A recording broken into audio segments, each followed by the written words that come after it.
Hello നമസ്കാരം. Tara's wonder കിച്ചണിലേക്ക് എല്ലാവർക്കും സ്വാഗതം. നമുക്കിന്ന് തട്ടുകട സ്റ്റൈൽ കപ്പയും മുട്ടയും ഉണ്ടാക്കണത് എങ്ങനെയാണെന്ന് നോക്കിയാലോ. തട്ടുകടയിലെ പോലെ തന്നെ നല്ല അടിപൊളിയായിട്ട് നമുക്ക് കപ്പയും മുട്ടയും ഉണ്ടാക്കാം. അപ്പോൾ അതിനുവേണ്ടി ഞാൻ കപ്പ വേവിക്കാൻ വെച്ചിട്ടുണ്ട്. അത് പുഴുങ്ങിയെടുത്തിട്ട് അതിൻ്റെ വെള്ളം നമ്മൾ ഊറ്റിക്കളഞ്ഞിട്ട് വേണം കപ്പ എടുക്കാൻ. പിന്നെ ഞാൻ ഒരു ചെറിയ സവാളയും കുറച്ച് വെളുത്തുള്ളിയും കറിവേപ്പിലയും കൂടി എടുത്തിട്ട് വെളിച്ചെണ്ണ ചൂടായി വരുമ്പോൾ അതിട്ട് നമുക്കൊന്ന് വഴറ്റിയെടുക്കാം. പിന്നെ അതിലേക്ക് ഒരു 1/4 ടീസ്പൂൺ ഉപ്പും കൂടി ഞാൻ ചേർത്ത് കൊടുക്കുന്നുണ്ട്. അപ്പോൾ ഇത് സവാള അധികം ബ്രൗൺ നിറം ആവരുത്, ഒന്ന് വഴന്നാൽ മതിയാകും. എന്നാലും വെളിച്ചെണ്ണയുടെയൊക്കെ നല്ല ടേസ്റ്റ് ഉണ്ടാവുള്ളൂ ഈ റെസിപ്പിക്ക്. അപ്പോൾ ഈ സവാളയൊക്കെ ഒന്ന് വഴന്ന് വരുമ്പോൾ തന്നെ നമുക്ക് അതിലേക്ക് മുട്ട ചേർത്ത് കൊടുക്കാം. 2 മുട്ടയാണ് ഞാനിപ്പോൾ ചേർക്കുന്നത്. മുട്ട ചേർത്തിട്ട് നമുക്ക് നന്നായിട്ട് ഒന്ന് വഴറ്റിയെടുക്കാം.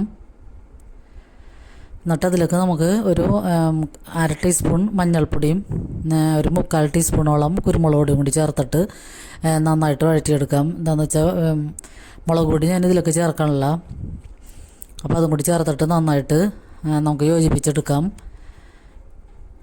അപ്പോൾ ഇത് നല്ല തട്ടുകട സ്റ്റൈലിൽ കിട്ടണം, നല്ല അടിപൊളി കപ്പയും മുട്ടയും വേണം. അപ്പോൾ ഞാൻ ഒരു തട്ടുകടയിൽ നിന്ന് കഴിച്ച കാരണം അത് ഉണ്ടാക്കി നോക്കിയതാണ്. അപ്പോൾ നല്ല ടേസ്റ്റ് ഉണ്ടായിരുന്നു ഇത് കഴിച്ചപ്പോൾ.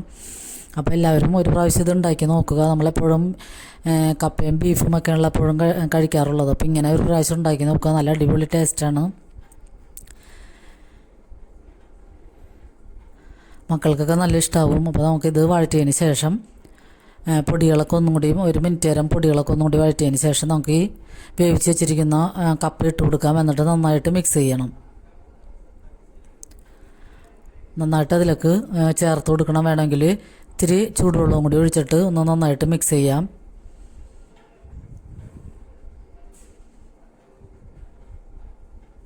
അപ്പോൾ എല്ലാവരും ഒരു പ്രാവശ്യമെങ്കിലും ഇത് ഉണ്ടാക്കി നോക്കുക, നല്ല അടിപൊളി ടേസ്റ്റാണ്. മുട്ട വേണമെങ്കിൽ ഒരെണ്ണം കൂടി ചേർക്കാം. പിന്നെ പൊടികൾ ആവശ്യാനുസരണം ഓരോരുത്തരുടെ ഇഷ്ടമനുസരിച്ച് മുളക് പൊടി കുരുമുളക് പൊടിയൊക്കെ കൂടുതൽ ചേർക്കാം. അപ്പോൾ ഇതിലേക്ക് അധികം കുരുമുളക് പൊടി മതിയാവും, മുളക് പൊടിയുടെ ഒന്നും ആവശ്യമില്ല.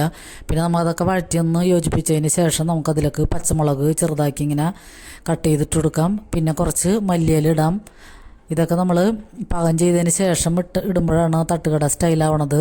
അപ്പോൾ ഈ മല്ലിയിലയും പച്ചമുളകൊക്കെ ഇതിൻ്റെ കൂടെ കടിക്കുമ്പോൾ നല്ല അടിപൊളി ടേസ്റ്റാണ്. അപ്പോൾ മല്ലിയിലയും കൂടി നമുക്കിതിലേക്ക് ചേർത്ത് കൊടുക്കാം. പിന്നെ ഏറ്റവും ലാസ്റ്റ് ഇതിൻ്റെ മീതെ നമുക്ക് കുറച്ച് പച്ച വെളിച്ചെണ്ണയും കൂടി ഒഴിച്ചു കൊടുക്കണം. പിന്നെ സാധാരണ സവാള എടുത്തിട്ട് നരിഞ്ഞ് അതും കൂടിയും മുകളിലേക്ക് വിതറിടുമ്പോഴാണിത് ഒറിജിനലായിട്ട് തട്ടുകട സ്റ്റൈലാവണത്. അപ്പോൾ എല്ലാവരും ഈ റെസിപ്പി ഒന്ന് ഉണ്ടാക്കി നോക്കുക, നല്ല അടിപൊളി ടേസ്റ്റാണ്. നമുക്ക് വൈകുന്നേരം ഡിന്നറിനൊക്കെ കഴിക്കാൻ പറ്റിയ നല്ലൊരു റെസിപ്പിയാണിത്.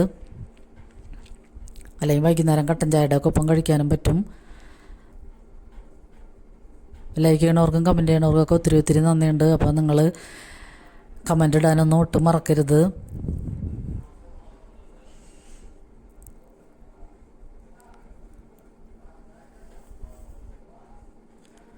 അപ്പോൾ നമ്മൾ തട്ടുകടയിൽ നിന്ന് കഴിക്കണം അതേ ടേസ്റ്റിലാണിത് നമ്മൾ ഉണ്ടാക്കിയെടുത്തേക്കണത്.